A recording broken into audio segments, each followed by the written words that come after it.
எல்லா விதவிதமான சிஸ்டம்ஸ்லாம் வந்தாச்சு. இது ஏற்கனவே பவதாரணி அவங்களுடைய ஸ்டோரியை சொன்னேன். கம்ப்ளீட்டா இன்னைக்கு சிஸ்டம் எல்லாம் ஷட்டு, பவர் எல்லாம் ஃபெயிலியர், டோட்டல் ஃபெயிலியர். ஆனா கையில ஹார்மோனியம் மட்டும்தான் இருக்கு. இதுல டியூன் போடணும் அப்படின்னா எனக்கு தெரிஞ்சு உலகத்தை ஒருத்தரால் போட முடியும்னா இவர் ஒருத்தரால் தான் போட முடியும் அப்படின்னு என்னுடைய ஒப்பீனியன். அது இல்ல அவர் சொல்றாரு, 2-3 பேர் சொல்றாரு. அந்த 2-3 பேர் ஆர்டி பர்மன் சொல்றாரு, ஸ்ரீராமன் சொல்றாரு, நிறைய பேர் சொல்றாரு. இருந்தாலும் ஒரு 17 வருஷத்துக்கு வாரம் ஒரு படம் ரிலீஸ் ஆகும் அவரோடது. அந்த படத்துல 6 பாட்டு போடுவாரு. 6 பாட்டுமே ஹிட் அப்படின்ற வேர்ல்ட் ரெக்கார்ட் எனக்கு தெரிஞ்சு இளையராஜா ஒருத்தரால் அப்படின்றது என்னுடைய நம்பிக்கை. ஸோ அதே நீங்க கண்டிப்பா ஒத்துப்பீங்க நினைக்கிறேன். ஸோ இந்த பர்டிகுலர் மீட்டுடைய கான்செப்ட் என்ன அப்படின்னா, வேர்ல்ட் ஓவர் செவ்வாயிரமா எல்லா இடத்துலையும் ரீச் ஆயிடுச்சு அவருடைய மியூசிக். நம்ம எதுவுமே பாக்கி இல்லை. இருந்தாலும் சின்ன சின்ன நியூஆன்சஸ் இருக்கலாம், அவருடைய வீடியோ கிளிப்பிங்ஸ் இருக்கலாம், அவருடைய சிம்பனி பத்தின சில கான்செப்ட் இருக்கலாம். இப்படி புது புது விஷயங்கள் இன்னமும் சிலது ரீச் ஆகாம இந்தியான ஒரு கார்னர் ஆஃப் த வேர்ல்டு இருக்குன்னா இதை எப்படி போய் இளையராஜாவுடைய மியூசிக் லவர்ஸ் கிட்ட எப்படி போய் சேர்க்கலாம்? இணைய தளம் இருக்கு, அது ஏன் இளைய தளம் ஆகக்கூடாது? Exclusively one TV on Ilaiyaraaja அப்படின்னு ஒன்று இருந்ததுன்னா எத்தனை பேர் பெனிஃபிட் ஆவாங்க, எத்தனை புது புது இளையராஜாக்கள் வருவாங்க, மலருவாங்க அப்படின்னு பார்க்கும்போது, ஸோ வெப்சைட் ஒன்று புதுசா இணையதளத்திலேயே இளையராஜாவுடைய வெப்சைட் அது எவ்வளவு பீப்புள் வேர்ல்டுல எவ்வளவு மில்லியன்ஸுக்கு பெனிஃபிட் ஆகும் அப்படின்னு யோசிச்சோது படத் பூஜை மாதிரி அந்த வெப்சைட் லான்ச்சுக்கு ஏன் ஒரு பூஜை வைக்கக்கூடாது? அதுதான் இந்த மீட்டுடைய கான்செப்டே. ஸோ இது சம்பந்தமா உங்களுக்கு என்னென்ன டவுட்ஸ் இருக்கும் நீங்க நேரா இளையராஜா சார் கிட்டே கிளாரிஃபை பண்ணிக்கலாம். இந்த hero is there, the birthday boy is there at your disposal. Please go on. Thank you so much.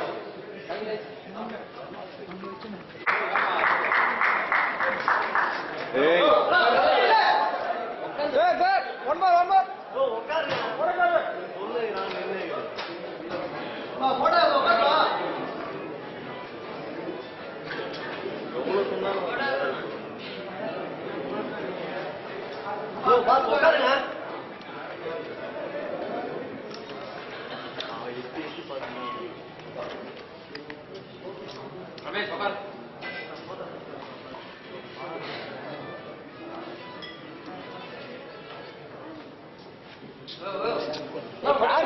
ரொம்ப சார் ஒரு நிமிஷம் கேக் கட் பண்ணுங்க சார் ஒரு கட் பண்ணுங்க சார். சொல்லவே மாட்டாங்க போயிருக்கலாம் போல போறோன்னு தெரியும் போறோன்னு வேணான்ட்டேன் போயிட்டு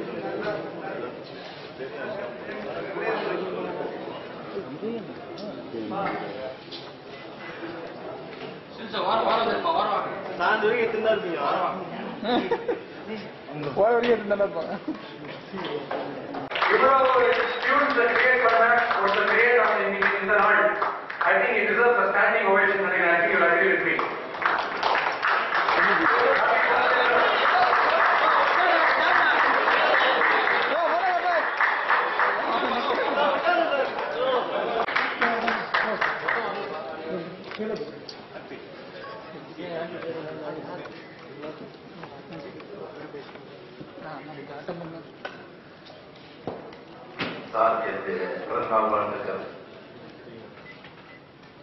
இந்த நிகழ்ச்சி வந்திருக்க பத்திரிகையாளருக்கும் திரைப்படத்திற்கும் நண்பர்களுக்கும் என்னுடைய மதிய வணக்கங்கள். சாரை பத்தி பேசுதான் பேசிட்டே இருப்பேன், அவருக்கு தான் பிடிக்காது. உள்ள வந்து செல்லவங்க நீ வெளியே பேசுறவங்க இங்க பேசக்கூடாது அப்படின்னு சொல்ற முதல் கண்டிஷன் எனக்கு. வெளியே மீட்டிங்ல பேச இங்க வந்தேன்னா சும்மா உட்காந்துருக்கலாம். ஒரே ஒரு நிகழ்ச்சியை மட்டும், ஒரே ஒரு விஷயத்தை மட்டும், ஒரு பணத்தோடு ஒரு பணங்கிற மாதிரி சம்பந்தப்பட்ட ஒரு இந்த நேரத்துக்கு அவர் அது மூலமா அவர் என்ன விஷயம் பண்ணாரு. அதாவது வந்து செம்பருத்தி ஒரு படம் நான் எடுத்துருக்கும் போது அந்த படத்துக்கு வந்து 9 சாங்ஸ் வந்து 7 சாங்ஸ் இருக்கு. அப்ப எப்படியே படம் ஆரம்பிச்சோம் சார், நான் ஷூட்டிங் போனோம். 3 மாசமா வெயிட் பண்ணிருக்கேன் வந்து சார் வந்து நான் ரெக்கார்ட் பண்ணணும். தேடி போக எந்த பார்க்க இருக்கிறவங்க எங்க பண்றது பண்ணாங்க. நான் சொன்னேன் சார் ரொம்ப கஷ்டப்படல, ஒர்க் ப்ரொடக்ஷன் ஆயிடுச்சு, இல்லைன்னா எனக்கு காக்க வேணும் சார். சரி நாளைக்கு வேணும் சொன்னாங்க. அதான் வந்து ரீரெக்கார்டிங் இருக்கு. அந்த ரீரெக்கார்டிங்ல நோட் கொடுத்து வந்து கரெக்டா 10:15 மணிக்கு கம்போசிங் ஸ்டார்ட் பண்ணாரு. 11:20 வந்து கம்போசிங் முடிச்சாரு. அதாவது 1 hour 5 minutes முடிச்சாரு. 7 நாள் வந்து கம்போஸ் பண்ணி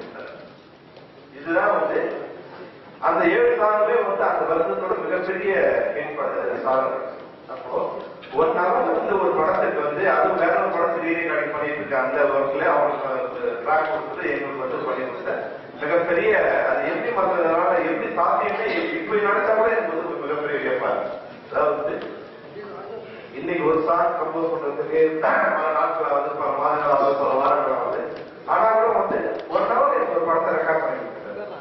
இன்னொரு விஷயம் கூட வந்து இந்த இசைக்கு வந்து இப்பதான் வந்து நான் கார்த்திக் வரும்போது பார்த்தேன். கார்த்திக் வரும்போது ராஜேந்திரன் வராதுன்ற மாதிரி அவங்க கார்த்திக் நான் குழந்தையா பார்த்தா இப்ப பார்த்தா வந்து அவங்க அப்பா அம்மா இருக்கு. ஆனா அவர் மட்டும் அப்படியே வந்து நான் அன்னைக்கு பார்த்தா வந்து அப்படியே இருக்கு. அவருடைய இசைக்கு எப்படி வந்து வயசு தெரியும். இப்பதான் வந்து நல்லா சொன்னார். உலக அன்னைக்கு பார்த்தா வயசே கிடையாது, எப்பவுமே பேர் இருக்கு அப்படின்னு. அதுபோல இப்ப வந்து சாரோட இசை இந்தியாவில் மட்டும் இல்ல உலகத்துக்கு எப்பவுமே அது வந்து ஒரு இங்கிலீஷ் தான். அந்த இசைக்கு வயசே கிடையாது. இவர் கொண்டா வயசானா ஆனா அவருக்கு பார்த்தா வயசான மாதிரியே தெரியல. இந்த வெப்சைட் வந்து மிக உண்மையான வந்து ஒரு நல்ல விஷயம் வந்து அவரை பத்தியான எக்ஸ்க்ளூசிவான ஒரு விஷயம் வந்து நான் இப்ப கூட வந்து லாஸ்ட் மந்த் யூஎஸ் போகும்போது வந்து ஒரு காரை வந்து ஏற்கனவே வந்து 12 hours கவர் பண்ணும்போது 1500 கிலோமீட்டர்ஸ் போகும்போது அவன் வந்து ஒன்லி ராஜேஸ்வரோட அவன் ரசிகர் கேள்விப்பட்டிருக்கேன். ஆனா பெனட்டிக்கா ஒருத்தர் அவன் என்னன்னா மொத்தமா ஒரு குரோனாவது ஆர்டர் வச்சிருக்கான். அவர் வந்து முதல் படத்துல வந்து ஒரு ஆர்டர் வச்சிருக்கான். அதை வந்து போட்டு அவன் 12 hours அதையே கேட்டுருக்கான். அவன் எப்படி கலெக்ட் பண்ணான், எங்க இதெல்லாம் நானே கேட்காத பாட்டு அந்த ஆர்டர் 81 என்ன படம், 82 என்ன படம், எந்த படம் ஃபர்ஸ்ட் ரிலீஸ் ஆச்சு, இது மாதிரி வந்து ஒரு தனிப்பட்ட ரசிகன் வந்து ஒரு இது வச்சிருக்கான். இது மாதிரி உலகத்தை நான் கேட்டதுக்கு அது எனக்கு சொல்றாங்க. அந்த அவங்க அதுக்கு வந்து ஒரு 2 டிபில வந்து மொத்தமா வந்து 2000 டிபில மொத்தமா ரெக்கார்ட் பண்ணிருக்காங்க. ஒரு தனிப்பட்ட ஒரு ரசிகருக்கு மட்டும் இது கிடைக்கிற விஷயம் வந்து உலகத்துக்கு எல்லா ரசிகர்களும் கிடைக்கிறது. இந்த வெப்சைட் வந்து ஒரு நல்ல வாய்ப்பா இருக்கும். எல்லாருமே ஆசைப்படுறாங்க. அதுக்கு அடையறதுக்கு வந்து இதை கரெக்டா சரியா பயன்படுத்தினா பழைய படங்களை வந்து நாங்க வந்து இப்போ இருக்கிற ஜெனரேஷன் வந்து எல்லாத்தையும் பார்த்து ரசிக்கிற மாதிரி ராஜேஸ்வரோட பாடல் வந்து மொத்தமா வந்து ஒரு பொக்கிஷமா இருந்ததுன்னா வெப்சைட் வந்து ஒரு பொக்கிஷம் மாதிரி வந்து எல்லாருமே பயன்படும். அது மிக சரியான முறையில் வடிவமைச்சு எல்லா மக்களுக்கும் போய் சேர்ற மாதிரி பண்றதுதான் இந்த பிறந்தாம் விழாவில் அவரோட ரசிகனா என்னுடைய வேண்டுகோள் வந்து அவர் சார்ந்தவர்களுக்கு நன்றி வணக்கம்.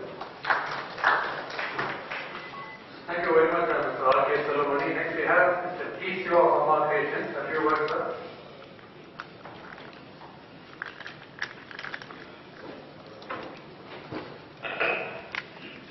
சார் இந்த வாழ்க்கையை நான் சொன்னேன்.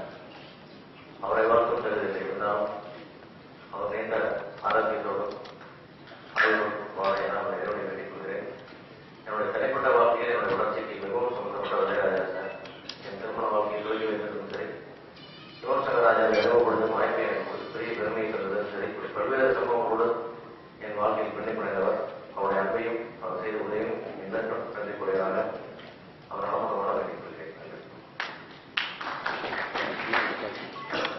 Thank you so much, Mr. Shiva. Lyrics லைன்ல வந்து டியூனை சொல்லும் போதே இந்த வேர்ட்ஸ் எல்லாம் போட பிடிச்சா இருக்கு. நிறைய பேர் கிரியேட்டிவிட்டி இதனால டெவலப் ஆயிருக்கும். அந்த வகையில senior lyricist mister Muthulingam sir can please come on stage. 2 வாரம் பேசுவாங்க சார். அனைவருக்கும் வணக்கம். நாளைக்கு தான் இளையராஜா அவர்களை வாழ்த்து பெற்றவராக சேர்ந்தது. இன்னைக்கு நண்பர் அழைத்து விட்டார்.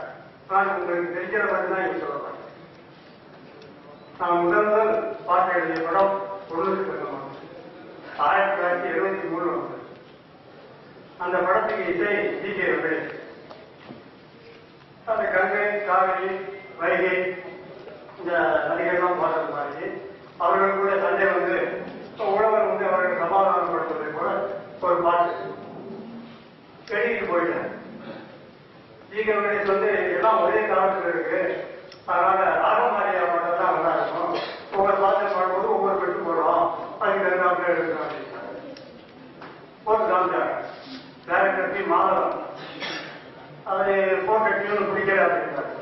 சரி, அப்ப நமக்கு அசிஸ்டன்ட் இருக்கையா அவர் பாட்டு வரேன், நீ கேட்டு உங்களுக்கு பிடிச்சிருந்தா போட்டுக்க அப்படின்னா பாடினார். அவன் அந்த அவர் பாட்டு அந்த பெட்டுக்குன்னா நான் அந்த படத்துக்கு முதல்ல பாட்டு எடுத்தேன். என்ன பாட்டுனா தஞ்சாவூர் சீமையிலே கழுது காலை வந்து பண்ணிடுவாங்க. யாரு இளையராஜா. அது சினிமாவுக்கு இசைஞானி இளையராஜா இசையும் பாட்டு எழுதியவன் என்ற பெருமை ஒரு கவிஞருக்கு உண்டா எனக்கு தான் உண்டு. அது ஒரு கவிஞருடைய பாட்டுக்கு தொடர்ந்தால் இசையமைத்தார் என்று அப்படி சொல்ல முடியாது. நான் தான் சொல்லி சொல்ல முடியாது. ஆக இதுதான் அப்படிப்பட்ட சிறப்புக்குரிய இளையராஜா